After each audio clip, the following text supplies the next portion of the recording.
all cases whatsoever over such district, in all cases over what? The District of Columbia, not exceeding 10 miles square, as made by session of particular states, well, at the time it was Maryland and Virginia, and the acceptance of Congress, Congress accepted it, become the seat of the government of the United States. The United States, the United States, the United States. We learned from someone in one of the groups that I'm involved with that every other country in the world had a sovereign, and in America there wasn't a sovereign to deal with all these other countries, so they needed one location to deal with all these other nations all over the world. Well, that became the United States. And to exercise like authority over all places purchased by the consent of the legislature of the state in which the same shall be for the erection of forts, magazines, arsenals, dockyards, and other needful buildings. So when it talks about this district, that district extended later on in life to possessions and territories. And possessions and territories, that extension comes when you enter a contract of using the zip code, or you use a capital two-letter abbreviation for your state. So if you're in Colorado, capital C, capital O. If you use those, you're under the possession and the territory of the second Constitution. So this is what we're familiar with. There's Article 1, Article 2, Article 3, Article 4, Article 5, Article 6, Article 7. We'll go down to Article 6.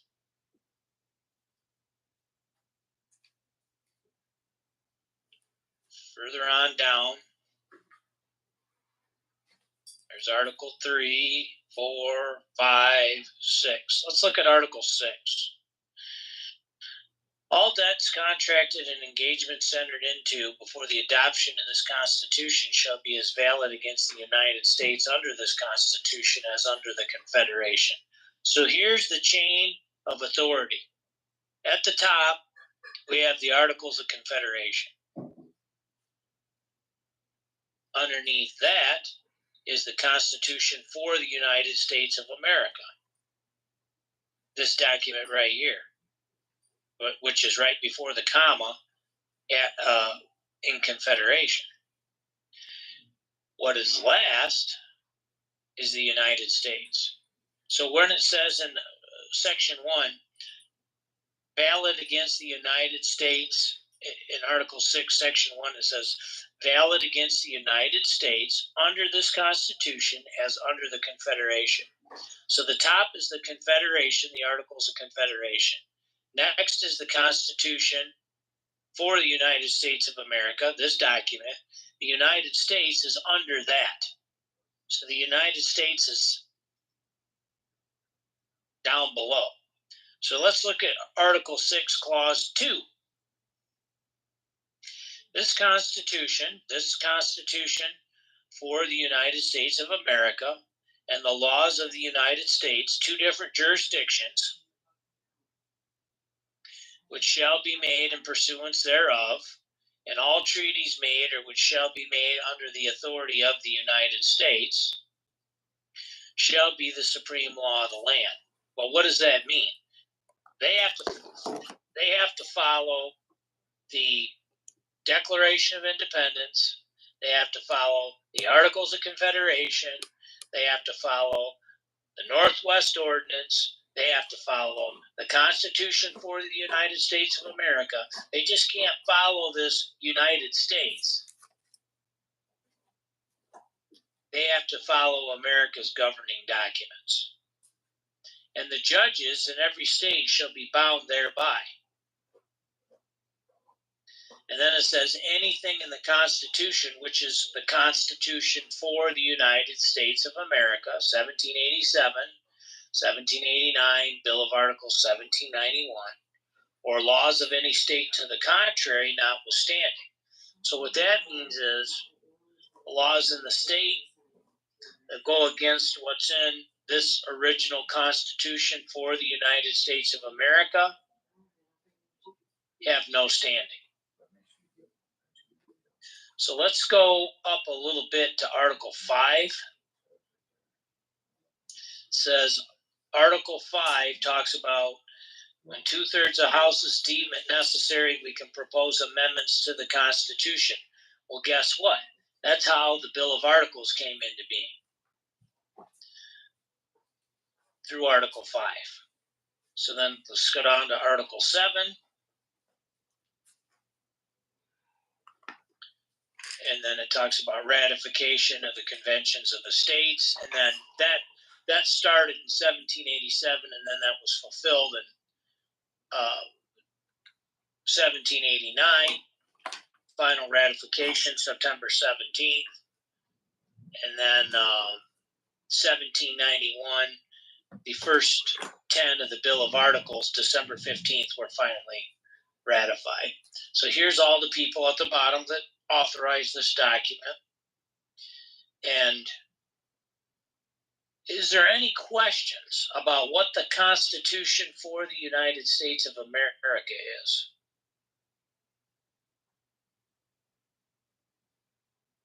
Can you talk a little bit about the capitalization of letters? Yeah, that has to deal with the law of grammar. So a state with a capital S is a corporation. A state with a lowercase s is your e-state. For instance, when we're talking about the Articles of Confederation, and in Article 2 it talks about each state, lowercase s, that specifically is talking about the lowercase s e-state that is yours, that is Antoinette's, that is Ava's, that is Brandon's, that is Dave's. That is your estate. So so the king or queen, if you watched when the queen died, when Prince Philip died, and you saw pictures, and you go on the internet and you see a picture of them, and you try to copy and paste that document with those pictures, and you try to copy and paste that, and it won't take the picture, but it'll leave the caption.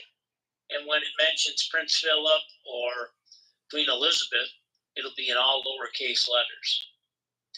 Because in the Chicago Manual of Style, it says that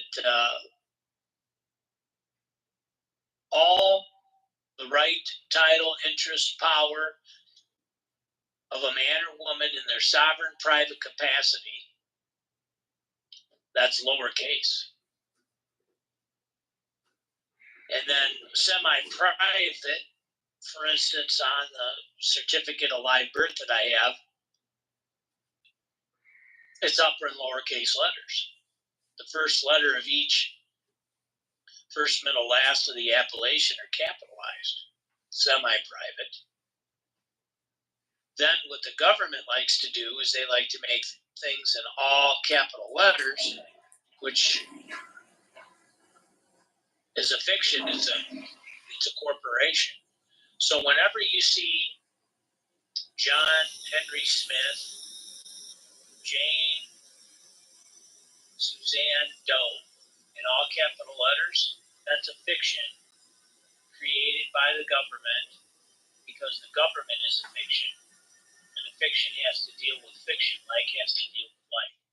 So the power of the people in their sovereign capacity, the power of each of the one of the people has been usurped by the contracts that they've entered into with the state.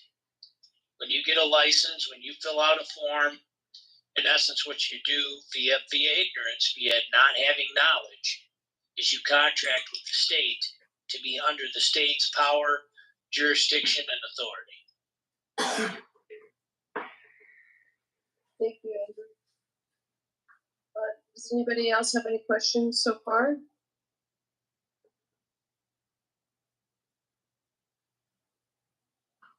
And here, Go ahead. All right, Andrew, should we move on? Yes. Where do you want me to go? So do you want to go to the document that was essentially created 80 years later, the Constitution of the United States? You sent me the Organic Act. You want me to go to the website? This is the Organic Act, and I think you have it on the website. I mean, we can go to the website if you wish. That's fine. Either one works. All right, let's just stay here because I can make it larger for you. Okay. So this is the District of Columbia Organic Act of 1871. The purpose of the Civil War was to turn the people into slaves. All the people. They weren't going to free the slaves. They were going to make sure that everybody was a slave, especially if the people weren't knowledgeable of what they were doing to them. So if you want a really good outline of what the purpose of the Civil War is, there's a group of letters from the Rothschilds, from the one that was in America to the ones in Europe and back, and it'll explain what the Civil War was about. So in 1861, when the South walked out, more of the South walked out, we've been under martial rule, martial law since then, and that progressed to the Constitution of the United States. So this is the 41st Congress, Session 3, 1871. And go ahead and scroll down a little bit, please, Antoinette. So this is chapter 62. Chapter 62. An act to provide a government for the District of Columbia. This is February 21st, 1871. You can see the footnote. District of Columbia constituted a body corporate for municipal purposes. So right here we go, right in the beginning. Be it enacted by the Senate and House of Representatives of the United States of America and Congress assembled, that all that part of the territory of the United States. So now we're talking, there's that territory word. Included within the limits of the District of Columbia, being the same is hereby created into a government by the name of District of Columbia, by which name it is hereby constituted a body corporate for municipal purposes. There it is. It's a corporation. And may contract and be contracted with. There it is. It's all about contract. Filling out the form. Sue and be sued, plead and be impleaded, have a seal, and exercise all other powers of a municipal corporation not inconsistent with the Constitution and laws of the United States and the provisions of this act. So there it is. Not inconsistent with the Constitution. So the Constitution is the Constitution for the United States of America, but the whole thing is inconsistent with it. And laws of the United States. The laws of the United States are what's in this document. This is the corporate charter. I think it says that. Hereby constituted a body corporate for municipal purposes. This is the corporate charter, the second Constitution of the United States.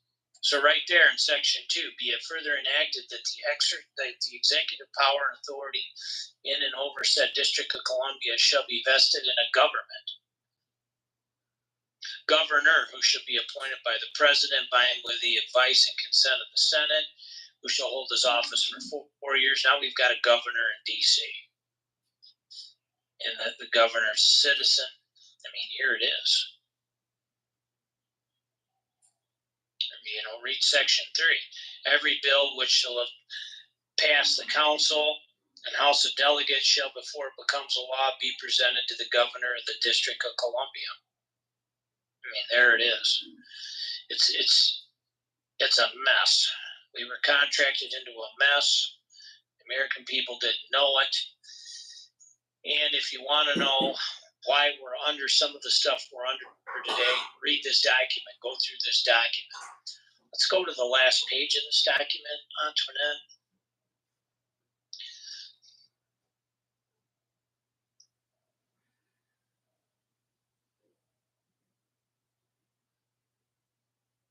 So here's where the annual comprehensive financial report that Walter Burian talks about, here's where I believe this started. Provided, see that in the middle there, provided in italics, that the monies collected upon the judgments of said police court. Oh, this is also where the police started. Before that, we had peace officers. Before martial rule and martial law, we had peace officers. Now we have policy enforcement officers, police. That the monies collected upon the judgments of said police court. So now we have tickets, fines, and fees, and that's the purpose of the police, shall be applied to the payment of the salaries of the judge. Okay, so now we have the judge getting paid by the police actions and other officers of said court, and to the payment of the necessary expenses thereof, and any surplus remaining after paying the salaries, comp, whatever comp is. I believe that was done on purpose. And expenses aforesaid shall be paid into the treasury of the district at the end of every quarter. So this second set of books, this huge, vast, enormous ocean of money that the government has at every single level and branch and division, I believe it comes from this right here. Monies after paying for everything at the end of each quarter, going into the end and make the pot larger. I believe this is where the second step started. This is the second Constitution. This isn't hyperbole. This isn't guess. This isn't speculation. Prior to this, in 1868, U.S. citizenship started with the 14th Amendment. Prior to that, in 1865, the 13th Amendment, neither slavery nor involuntary servitude, which allows for voluntary servitude and ignorance. Then 1866 is the first U.S. Civil Rights Act, and then in 1863 was the Lieber Code, explaining how the president can execute martial rule and martial law. And that comes up to today with the 2016-2017 Law War Manual. So it's all tied in. We've been taken advantage of. We've been converted to persons and individuals and human beings rather than people, and we agreed to it with our own words because we said we were a U.S. citizen.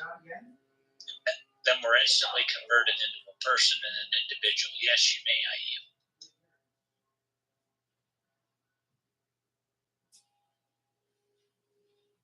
I think I heard a may I.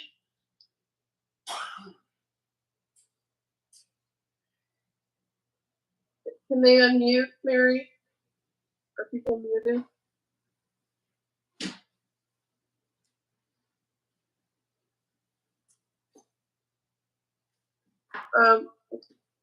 Why don't we just open this up for discussion? Yes. So connecting the dots with this is something that somebody sent me, and I'm going to try to find it real quick, but you guys can go ahead and talk. I'm going to have to leave the screen. It's about the current situation with the... Does anybody have any questions or comments?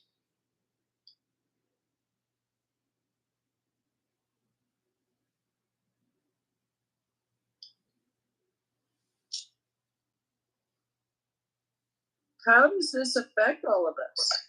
I have a question. Go ahead. Yeah. So, are there any copies of the original Constitution anywhere that they know of? Yes. Yeah, I think there's several. I think there's 5+. Yeah. Matter of fact, you can, on this website that we went to and looked at, archives.gov, there's copies of the Constitution on vellum, and you can download each page as a PDF and zoom in and look at each word.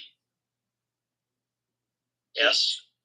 You can also request certified copies from the Library of Congress. You can send them an email requesting certified copies of the organic 1879 Constitution for the United States of America and 18 I forget what year, but you can also get the Bill of Rights. Yeah, but It's going to cost about $250 per copy. But aren't those the perverted constitutions?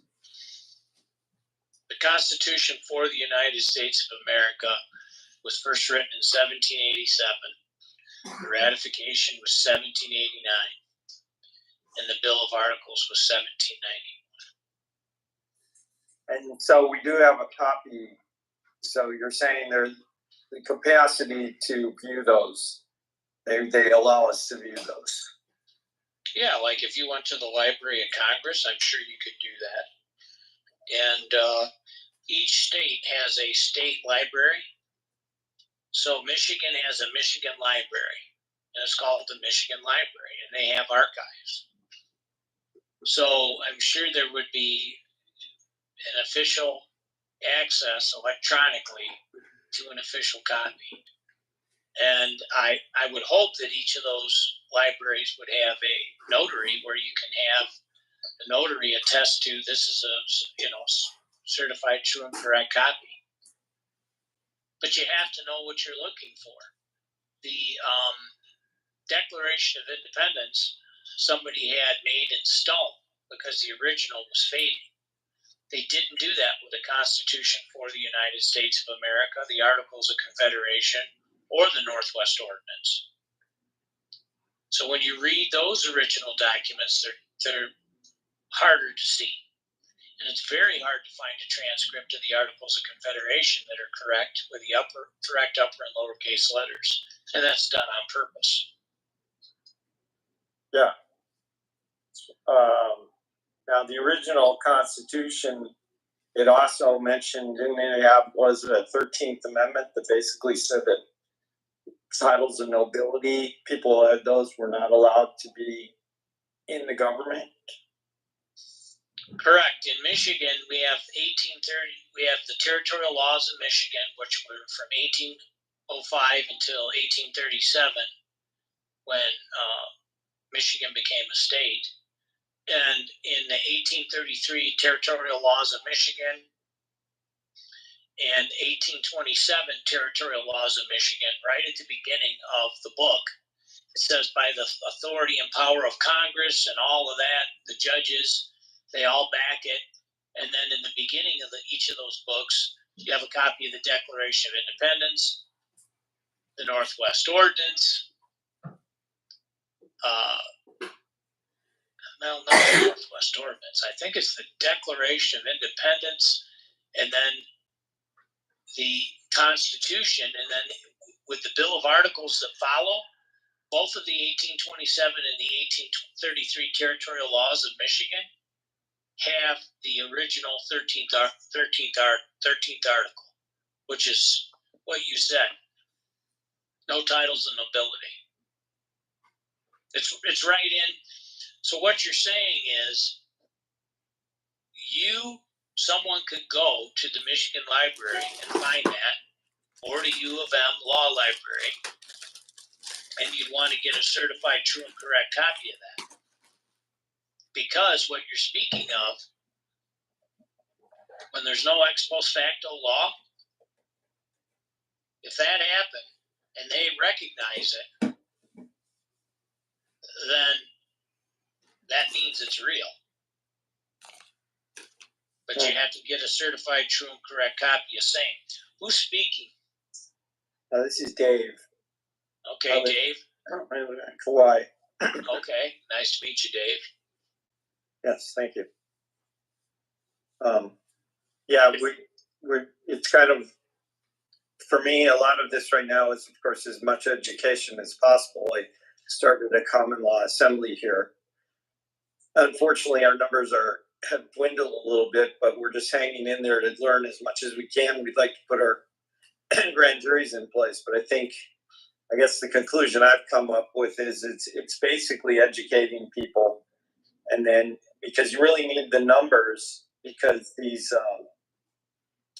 we have to overcome this police state, these thugs, and if we put our grand jury in place, you got to have a sheriff, you got to have a militia, you got to be able to enforce, because they have their police state that will use their thuggery on us. So anyway. So what model are you using with your assembly? I can answer, David. This now I understand. I remember how I know you. This is Ahava.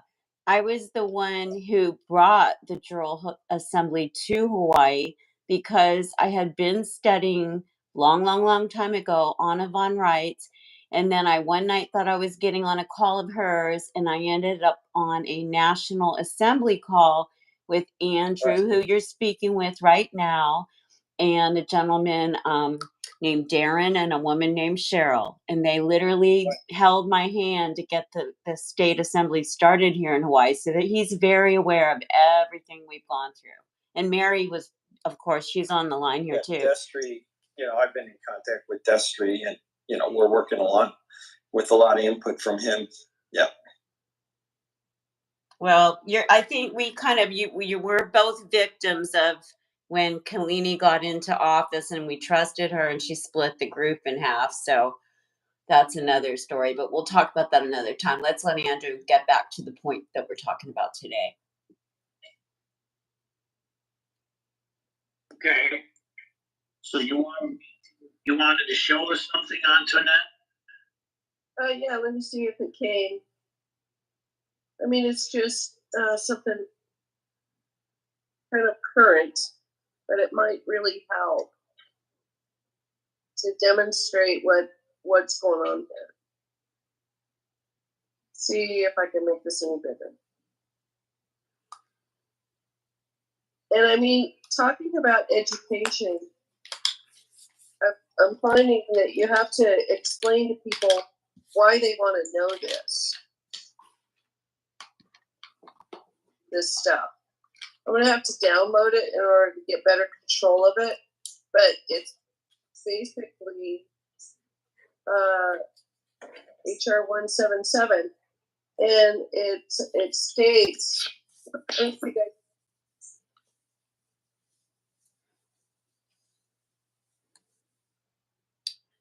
Antoinette, we can't hear you.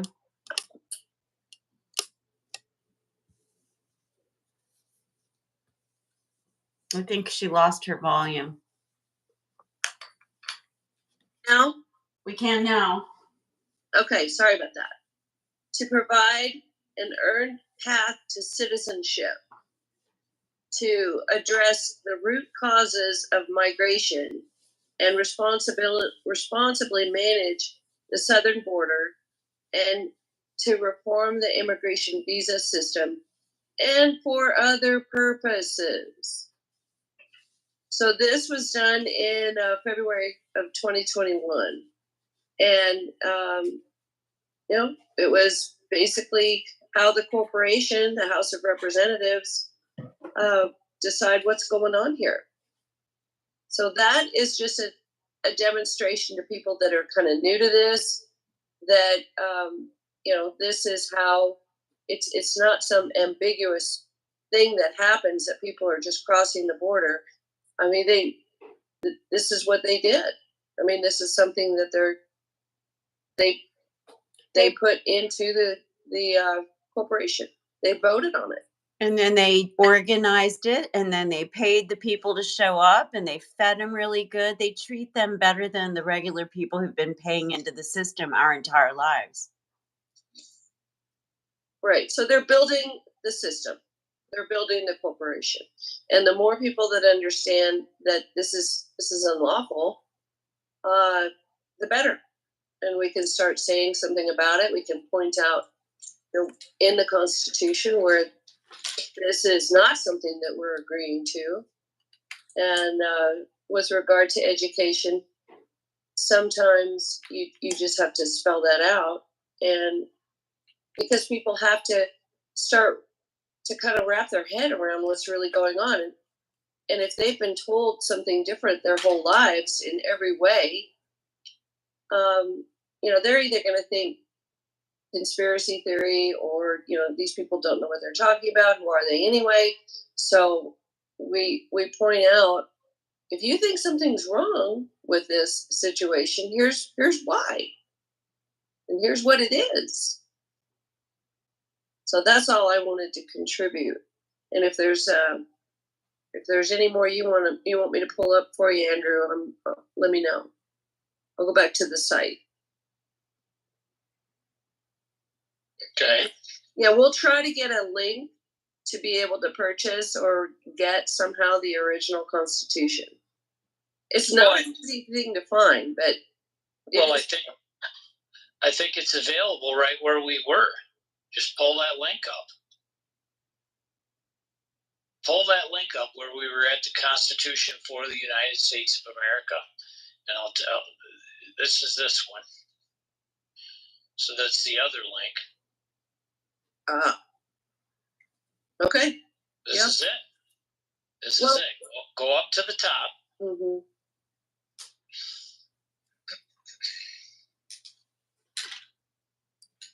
Scroll down just a little bit.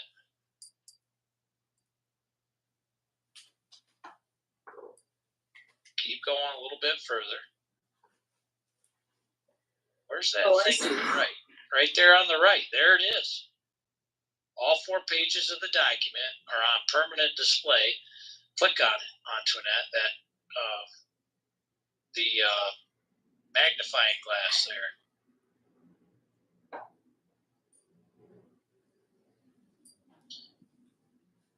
And then I think if you click on it again, it'll allow you to download it. So that is the Constitution, because if you look at their title underneath, they're saying of the United States on the thing, but you're saying that's the original? Well, let's see. Can you X out of that, Antoinette? Yeah, if you look when she went before she clicked on it. So on the right, there's an arrow, Antoinette, that's brown. Click on that brown arrow. Oh shoot! Somewhere there's PDF download on this. Yep, he's right. It says, "We the people of the United States." Well, yes, that means those people in the United States. Continue reading. Oh, okay, it's not easy to see right now, but I'm going to do the best. But what you're saying is that the actual document that they've got photographed there is the actual. But what I'm saying is if you look in the box, they're calling it the Constitution of the United States. Oh, I see what he's saying. Yeah. You see in the box below it? Yep. Yeah. No, get rid of this and go up to the top of the transcript. Can we go up to the top of the transcript? Yeah. Right here. Scroll down a little bit.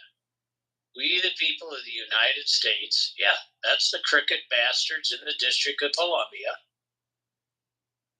Yeah, that's irrelevant.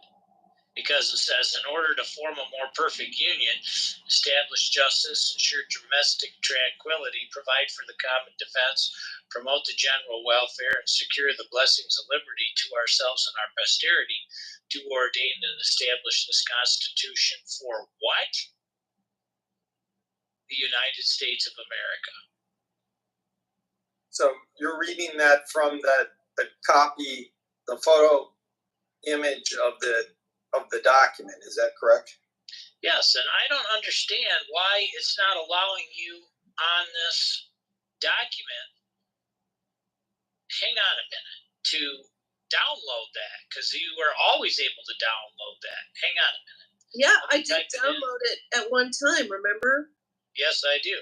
So I don't understand why it's not letting you. Well, we've been doing this for a while, and a lot of times things change. Exactly. But Brandon, we will. He knows a place where you can get the certified copy, and it costs $250. But we will post that on the site. Okay. I know where it's at. I on my document, I think. Do you think that's the Brandon? Is that the cursive written copy, or is it typewritten? You think?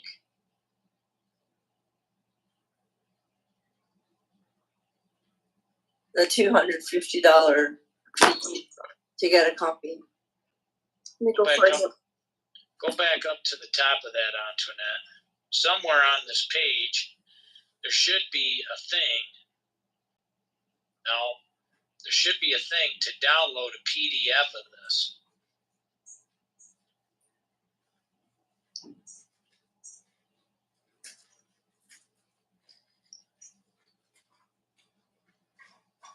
Because I have it on mine. Do you want to present? Yeah, let me see if I can present here. Just a second. Let's see here. Share. I'll get Screen. that information from Share. Liz. Share. Okay, so I think you guys can see my screen. So here is, I'm at https://www.archives.gov/founding-docs/constitution. And I think I put that in the chat. Okay. If you guys can see the chat. I don't know why it's not letting you guys on Antoinette's computer see what I have on my computer. Because right here, right up at the top, it says the Constitution of the United States. All 4 pages of the document are on permanent display on the National Archives.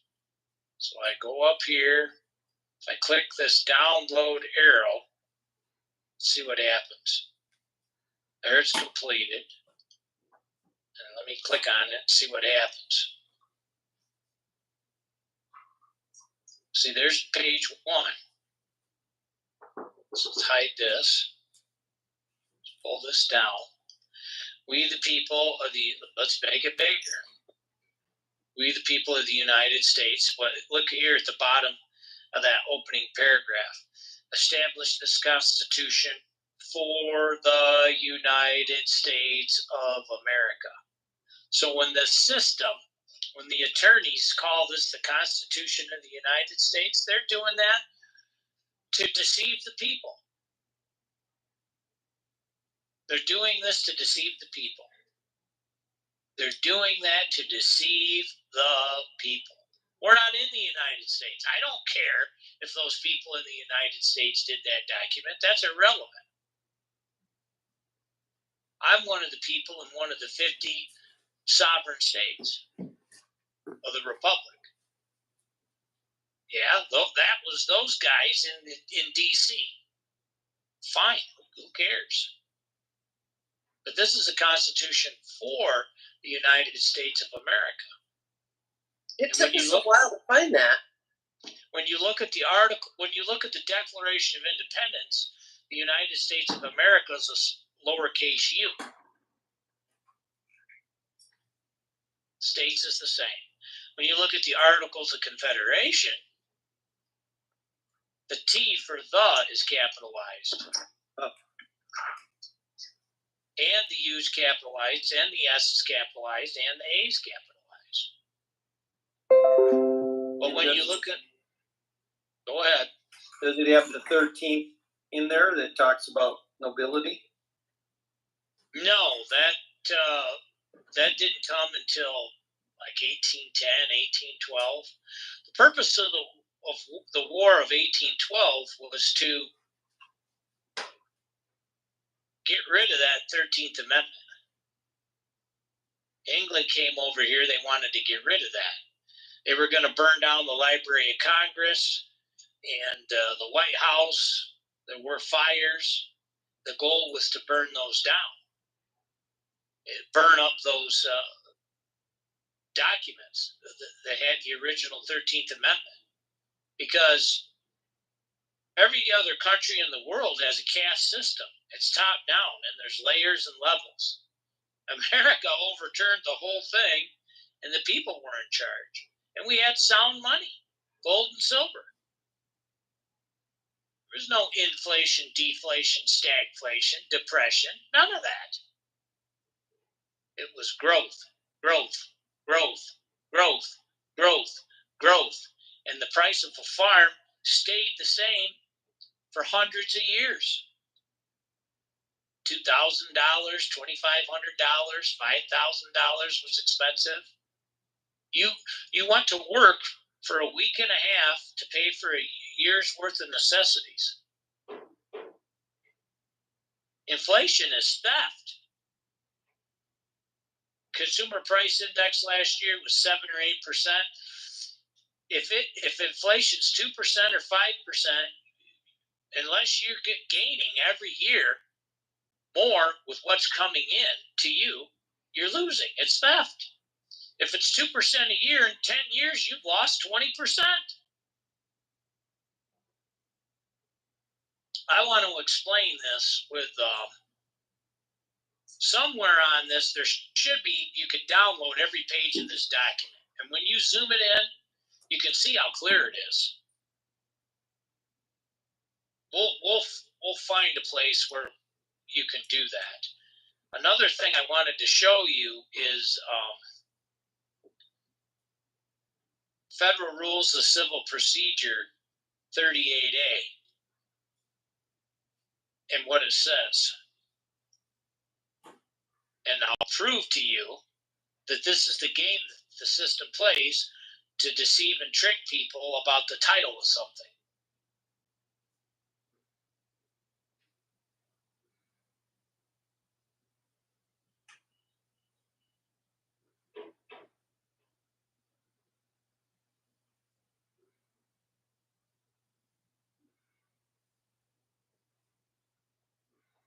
What's under Title VI, what's Rule 38 say?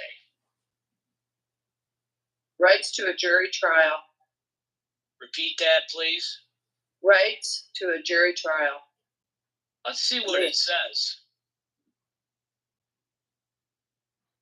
What's this say right here? The right of trial by jury. Is that the same as a right to a jury trial? No. And then it gives more definitive reality as declared by the 7th Amendment.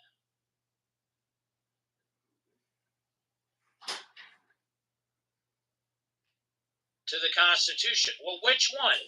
Yeah, I take an oath to the Constitution. Which one? Michigan's had 5. The Constitution for the United States of America, there's one there. Then there's a second one from 1871. Which one? Which one are you taking an oath to? See how slippery the attorneys are? Could you break that down a little better? What do you mean? Well, what are you? It sounded like you're saying there's some trickery of the wording. I mean, I understand. According to the 7th Amendment, we're entitled to a common law trial or jury. Anyway, I don't know. Could you break it down? What you're implying there? Yeah, hang on a second. Screen share. So you can see my screen again, correct? Yes. Okay. So let's go to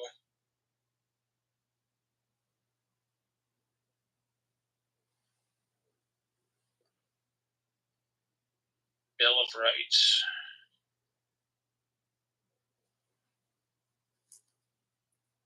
which is the Bill of Articles. That's not the Bill of Rights, it's the Bill of Articles. Let's read the 5th.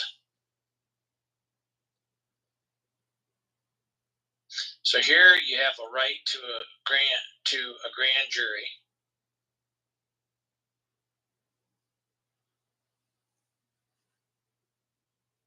Let's look at the 7th. Wait a minute, what was their abbreviated statement? Common lawsuits, jury trial.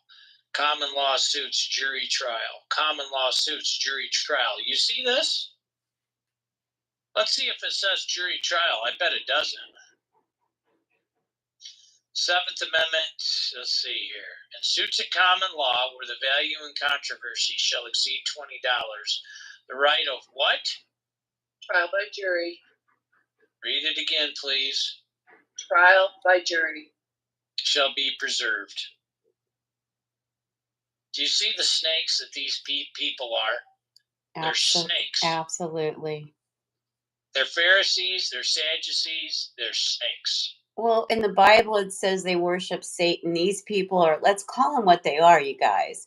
If you believe in the word of God, we are up against demons in high places. They've like been those human people that we kind of give benefit of the doubt, still thinking that they're a man or a woman. They are not. They've given themselves over to the serpent race. They are bona fide Satanists, and they're out to kill, steal, and destroy. That's their motto. So this is So this is why we're so proud you guys all showed up today, because you can spread the word and have people come listen to Andy, and we can educate, which is emancipation. I yield. Correct. So let's break down what was just shared there. Trial by jury.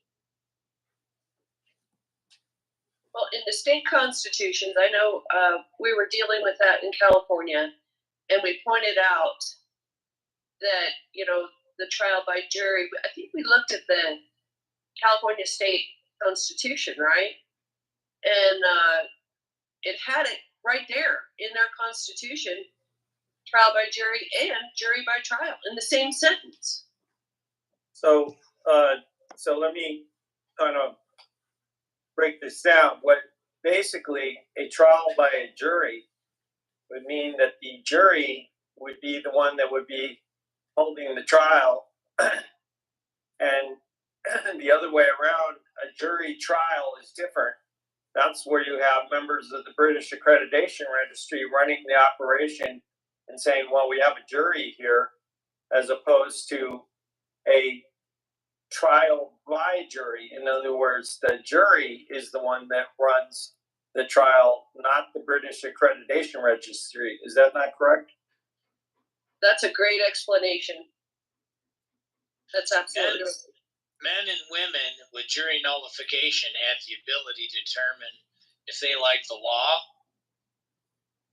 or if you should be held guilty or not for what you did or didn't do. So let me show you, it's called jury nullification. So the common law is outside of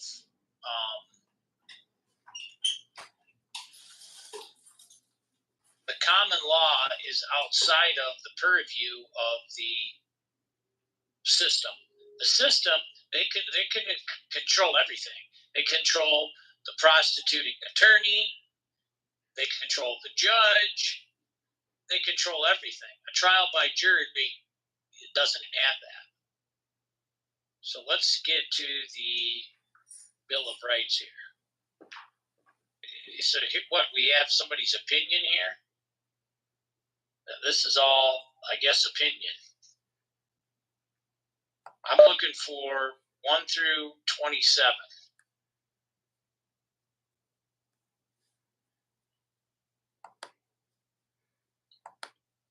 So I'm going to point something out that's really going to wake you guys up, if I can find it. So here's 1 through 10. I don't want 1 through 10. I want 1 through 27. 1 through 27. I'm going to show you something. It's very important.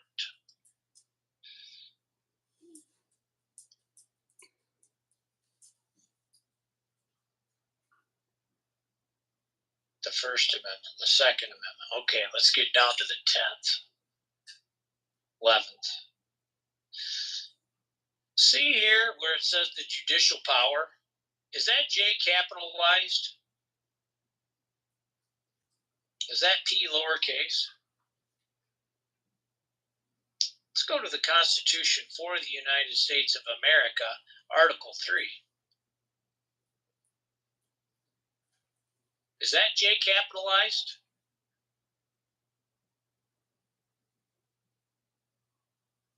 Look at the P.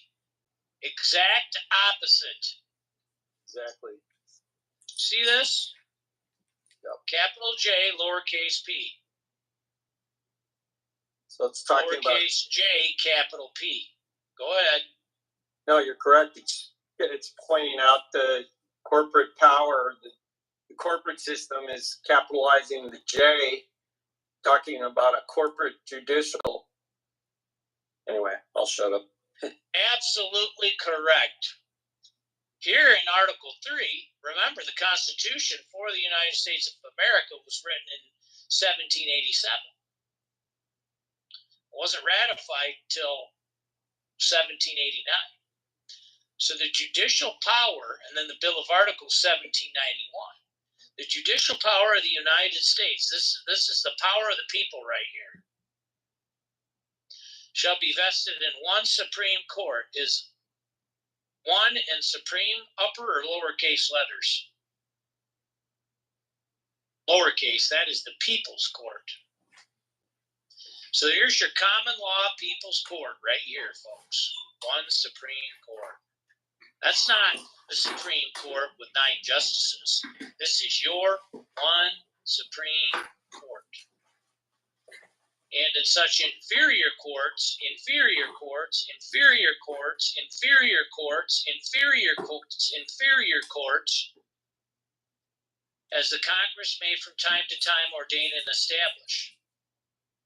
The judges, both of the Supreme and inferior courts, shall hold their offices during good behavior and shall at stated times receive for their services a compensation which shall not be diminished during their continuance in office. Section 2, a continuance from Section 1. The judicial power, the people's power, shall extend to all cases in law and equity arising under this Constitution, the Constitution for the United States of America, the laws of the United States. You see, it even goes into the laws of the United States. And treaties made or which shall be made under their authority, to all cases affecting public ambassadors, public ministers, and counsel, to all cases of admiralty and maritime jurisdiction, to controversies to which the United States shall be a party, to controversies between 2 or more corporate states, between a state corporate and a citizen, a state citizen, that's a republic state citizen, capital C. Between citizens of different states, that's a state citizen, and people in a corporate state or a corporate state citizen.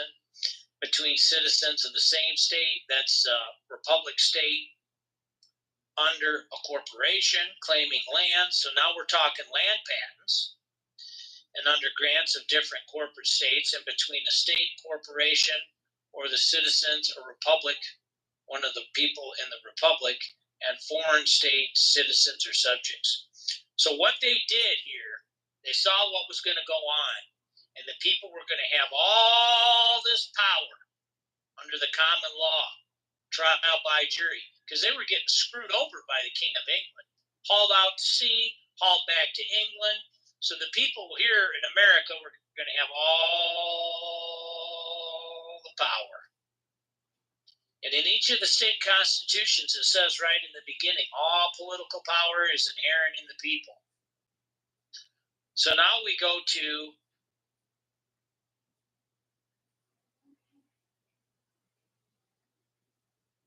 the 11th Amendment, and it says the judicial power, that's the corporate power of the United States, shall not be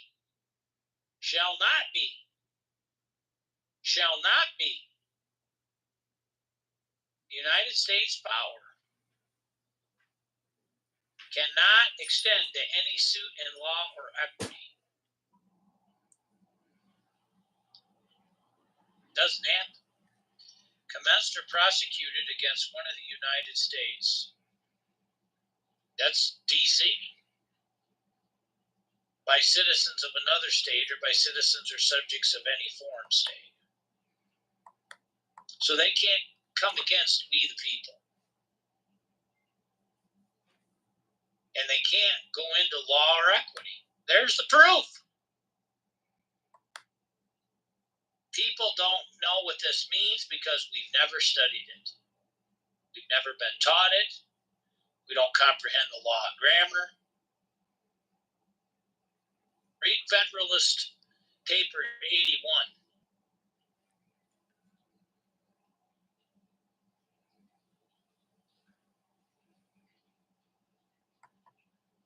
81. Okay, you guys, this is Ahava, and it's time for us to close for the day, but we do this Monday, Tuesday, Wednesday, Thursday, Friday. We have live shows on tkc.network, Thy Kingdom Come. We'd love for you to join us. Educate equals emancipation. We have Monday, Common Law with Andy. Tuesday, all about real money and what's happening with the financial system. Wednesday, etymology of God's word and all the trickery that you've been deceived. The Bible says in the end, the whole world would be deceived, and boy, has it. If you want to preserve your family, you want to get free indeed, you want to get healed, redeemed, and set free, just as Yeshua said, call us 808-476-0332. Aloha and have a beautiful day. Also, I'm headed right now to our Alakai on Oahu, Kapolei, Hawaii. We are doing a seniors health and wellness makeover Monday, Wednesday, and Friday at Alakai CrossFit Gym in Kapolei. We have an over 50 workout class. Headed there, guys, now. And join us here on TKC tomorrow evening, tkc.network, for more about money, God's money, gold and silver. See you there.